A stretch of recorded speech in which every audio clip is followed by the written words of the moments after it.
All right, guys, I'm back.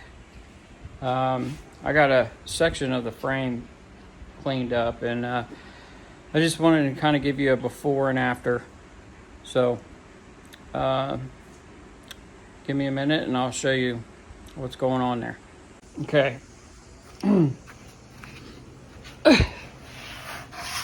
So this is after a wire wheel.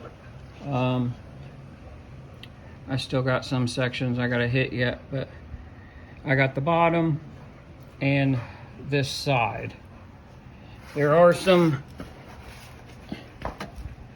pittage, but nothing too major that I'm gonna worry about. But it's really not that bad. That cab corner is pretty toast, so I'm gonna have to do some fabricating on that. This one is structurally good, but I'm still going to change all the mounts and the rubber mounts. But when I get it coated, I will check back with you guys. Okay, I'm back. Show you what this looks like after the coating. Looks pretty good, but if you recall in the first video I mentioned that you can paint over top of it, and I'm kind of OCD. You don't have to paint it, but as good as the front and the back of the frame looks, I mean, granted it's dusty, but you know, it turns out pretty good. So I will throw a coat on the side of the frame, just to kind of give you guys an idea. And two guys, the reason I'm wanting to show all this is, you know, don't get me wrong, I know building a vehicle is expensive, but you can build a vehicle moderately cheap, if you're willing to put in the work, which I'm that type of person anyway. No offense towards mechanics and shops and stuff like that, but you know, they have to pay their people, and they got overhead and so on and so forth. So it can get expensive when you're talking, you know, anywhere from $75 to probably up to $150 to maybe even $200 an hour for a shop to do any kind of mechanic work for you, not let alone restoration work. Not that this is getting restored, which it's not. This is just a project, right? This is what I like to do. So that being said, you know, I'm a single dad. We only have one income coming into the house. So, you know, I got a little girl to think about. So even though I do like to do this stuff, she is my number one priority. So I like to try and keep the cost down. That way I'm not taking anything away from her, so to speak. So, but yeah, like I said, if you're willing to put in the work, you can make it nice, and just as nice, if not nicer, than anybody that you hire or any shop that you hire. Now, just in getting the frame to looking the way it does, the only expense I have in that is this rust encapsulator that I bought from Eastwood. Now, Eastwood does sell this as a kit. I went ahead and bought an extra can. I'll show you how much I've used so far. Give me a second here. It's hard to do things with one hand. But so I've done this whole truck thus far, and I have, well, I got roughly, I don't know if you can see that or not, but I've almost went through a whole can doing this. So I guess it's good that I did buy 2 cans. And if I recall off the top of my head, it came with a can of that encapsulator. I got 2 cans of encapsulator, but it's in a spray can, and they come with a hose, and I'm not sure if I have any of that left. Let me look. So this is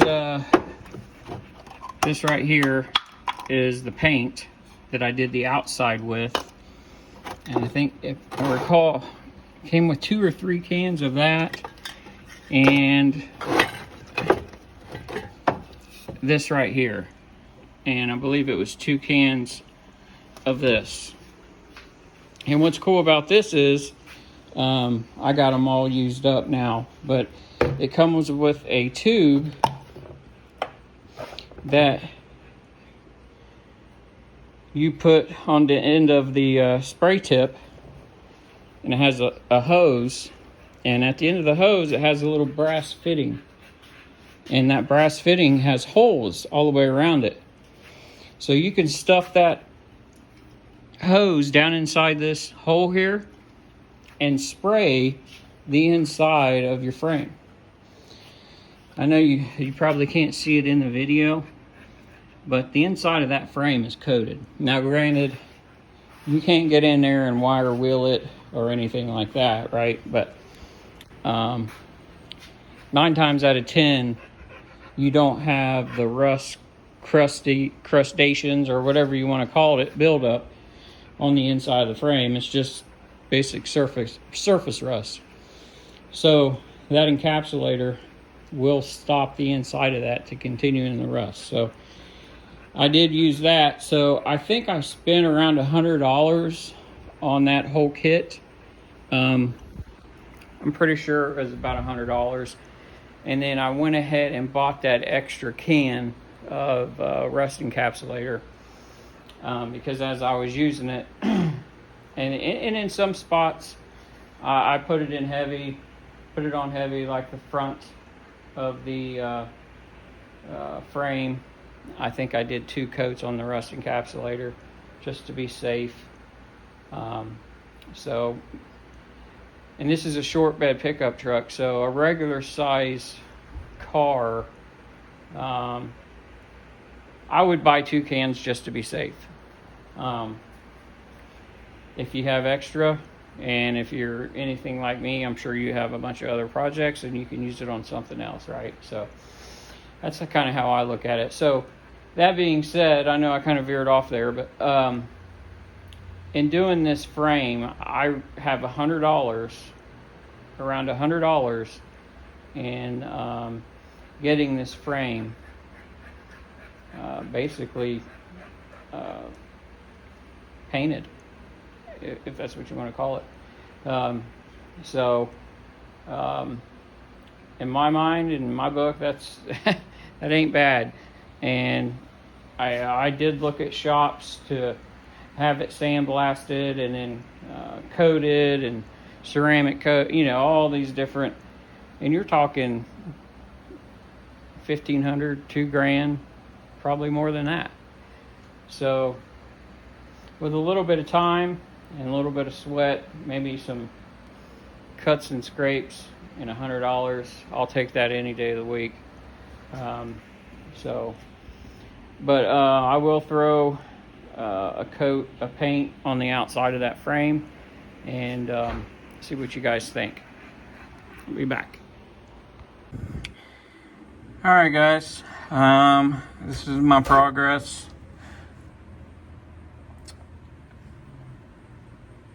paint is still wet. So I wire wheeled and cleaned the inside of the frame, put the rust inhibitor on it, and painted it. And this is what it looks like now. Looks pretty good. It was somewhat of a pain laying on your back and all that crap falling in your face and everything, but I wore a mask and wore some goggles, so it wasn't all that bad. It just got pretty dirty, but this is what it's looking like now. The paint is still a little wet. I just sprayed it, so this side wasn't that bad versus the other side. There was some kind of, I don't know if it was a transmission leak or oil leak or what, but it was caked with grease, some kind of oil. So, hey, kept it from rusting, so wasn't that big of a deal. But that's it so far. And like I said, I don't know if you can see that or not, but that's the other side. I still got to do it yet. There you go. That spot's pretty bad yet. But, so I got to do the outside and inside of that, and I still have to do the cab mounts. I don't know if you can see that or not, but that one ain't that bad. It's the front one, which you can't see. But I'm gonna let this down and see if I can't jack the cab up and see if I can get to the cab mounts that way, and go from there. I'll check back in with you guys in a little bit. Alright guys, this is what we got. This is what came out of the cab mount. Here's the mount itself. This is the back. Pretty much toast.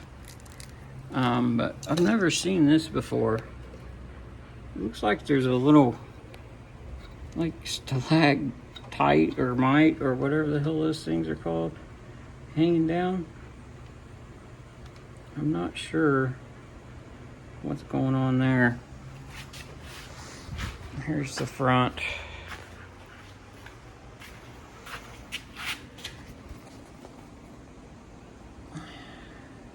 Here's the front mount.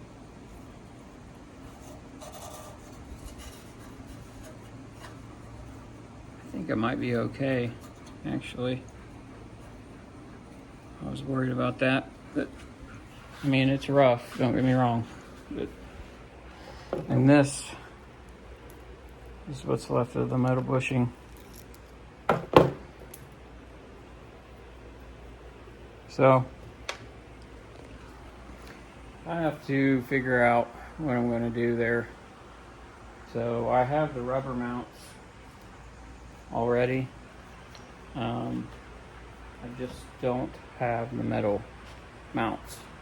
For whatever reason, I ended up forgetting about that. So, yeah. I gotta figure out what I want to do there. If anybody knows what the deal is with that little stalactite or mite or whatever that is hanging down, let me know. I've never seen that before.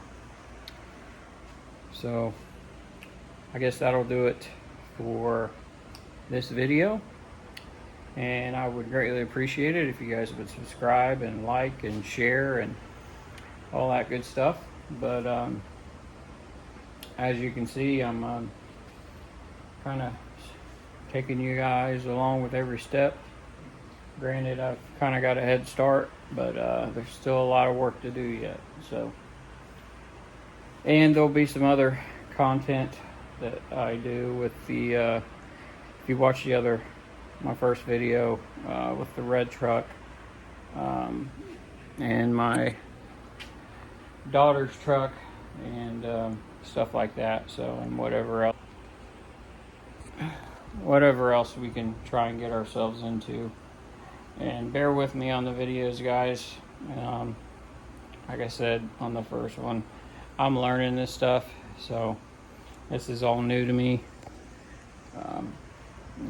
Having to edit and all my screw ups and everything like that. So, but on this one, I gotta figure out this cab mount situation. Figure out what I'm gonna do, and if I can find the sleeves, or I may make them, depending on how much they cost. If they're stupid ridiculous, I'll just make them. This is my main shop, but I do have another shop down the road at my old man's house where I have a Bridgeport and lathe, and we got a lift in there, some other pretty cool machines. So, but when I figure it out, I will